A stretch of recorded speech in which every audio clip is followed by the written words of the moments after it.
That the bill be now read a second time. I call the member for Denison. Thank you, Deputy Speaker.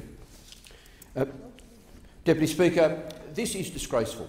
This is absolutely disgraceful that here we are with some of the most sweeping, far-reaching, deep reforms to Australia's national security legislation in memory, but yet when you look at the Speaker list, there's the Minister for the government, there's the shadow for the opposition, and it appears one Labor backbencher. Clearly, the government and the opposition, with the exception of the member for Fremantle, don't understand the role of this place. It's to bring ideas in, to bring bills and motions in, and to explain them and to fight for them, and in particular to explain why they think there is a need to rush a bill in the way this is being rushed. To come in and make the case and explain why the controversial aspects of this bill are there, things that I will describe later as obvious flaws in this bill. To come here and make the case why things are missing from this bill. But where are you? You think you can just ram it through the Senate and you can bring it into the House of Representatives, and in an hour, if we're lucky, the business will be done and we will be left to live with the most sweeping reforms to Australia's national security legislation probably since Federation. And that's not good enough.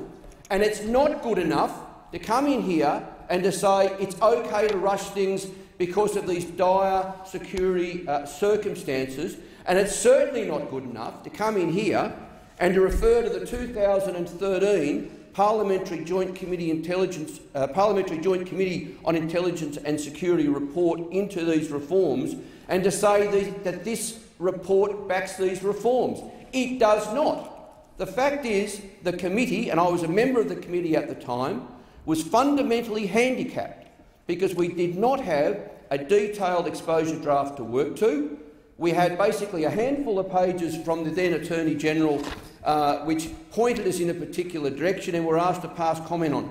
And time again, and in the report's findings, we make the point that we could not properly scrutinise these reforms. And in fact, recommendation 41, Deputy Speaker, it says that, among other things, should be released as an exposure draft for public consultation. That has not occurred. The government should expressly seek the views of key stakeholders, including the Independent National Security Legislation Monitor and Inspector General of Intelligence and Security. In addition, the committee recommends the government ensure that the draft legislation be subject to parliamentary scrutiny. Well, where is the scrutiny? There is no scrutiny going on. One speaker for the government, two speakers for the opposition. Again, it is left to the crossbench in this place, just as it was left to the crossbench in the Senate, to take a stand and to hold the government to account. The fact is, this is being rushed, and unnecessarily rushed. It is a fact that the raids over recent weeks have occurred quite effectively, I understand, with the current laws of the land. None of what is in this bill would have made any difference to the raids that have already occurred. So there is no rush. There is time to get it right, because we do need to modernise our national security legislation. I accept that. I accept that we do need to modernise the legislation, for example, to make it technology neutral. So we do need to get it right, and getting it right means a proper debate in this place. A debate where a number of obvious flaws could be identified. Now, the media has made, understandably, the media has made much in recent days of the notorious Section 35, which would make it an offence punishable by up to 10 years' imprisonment for a journalist if he or she was to disclose a special intelligence operation. But that will have the effect of shutting down the media. It will also have the effect of the media not trying to work cooperatively with government or the security agencies, because they will hope that deniability will be some sort of defence if they are to deliberately or inadvertently report some sort of special intelligence operation. But there's another issue here. Why? Why are we having a penalty of 10 years? Do we have a problem we need to fix? No. The fact is there is already a penalty on the media disclosing a special intelligence operation conducted by the Australian Federal Police, and that penalty has never been applied. So why on earth are we extending it from a couple of years to 10 years? It is clearly overreach by the security services, who've been basically invited to write an open cheque. And the government, that wants to beat its chest and look tough on national security, said, we'll sign that. And the opposition, who's desperate to look just as strong on national security, said, we'll countersign that cheque too, even though no one has actually made the case that there's even a requirement for such a measure in this bill. But that's not the only thing. These special intelligence operations apparently can be authorised by the minister. There is no requirement for any judicial authorisation or oversight of such an operation. And that's another fundamental flaw in this bill, Mr Deputy Speaker. Most ministers are very good most of the time, but when we have such sweeping reform to our legislation, we must ensure it is absolutely watertight and prevents some minister at some future point in time overreaching and going too far. So there's another problem with this bill, that there is no judicial authorisation for special intelligence operations. And I do not accept the words by the government nor the opposition about the limits that would apply to a network of computers that might be under surveillance. The fact is that when you look carefully at this legislation, there are scant limits on the breadth of a computer network that can be surveilled.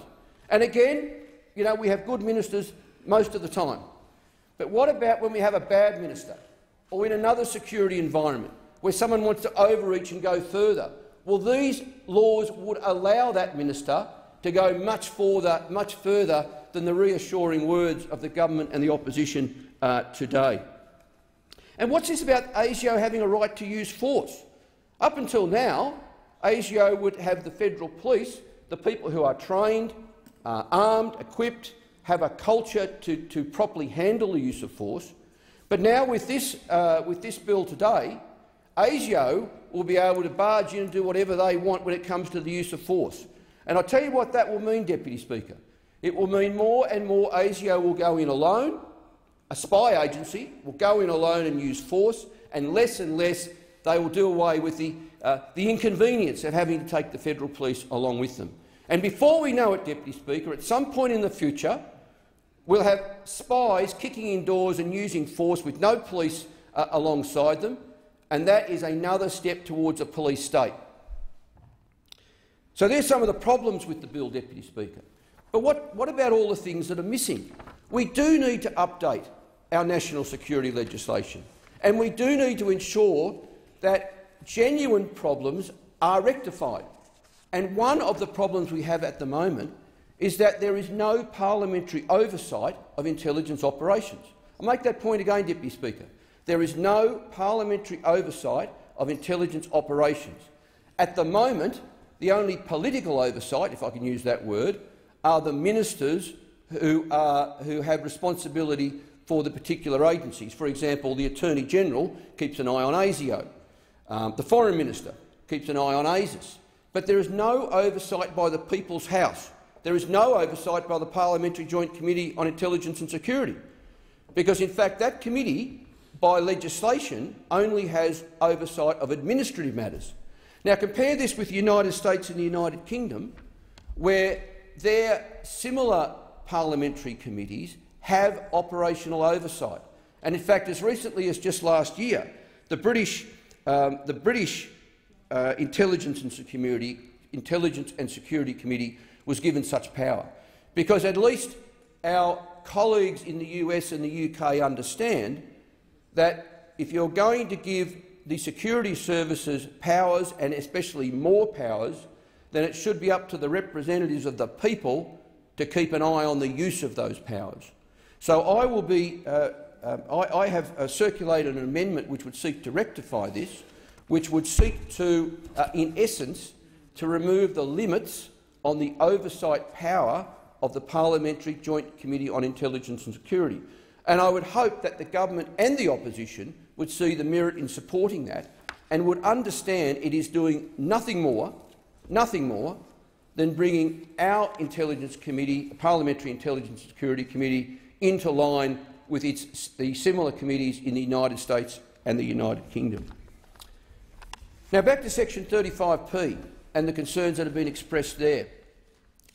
That would appear to be a bullying act, to send a message to the media: don't you try and report on us. Don't you try and hold us to account. Just go away and report on other things and accept our press conferences and our media releases when it comes to security. So it's clamping down on free speech. It's clamping down on having visibility of what the intelligence agencies are up to. The other problem that is associated with that this bill does not seek, nor does the government flag any intention to amend the Commonwealth Public Interest Disclosure Act, which currently carves out, i.e. it excludes intelligence material and intelligence officials from the whistleblower protections contained in the Public Interest Disclosure Act.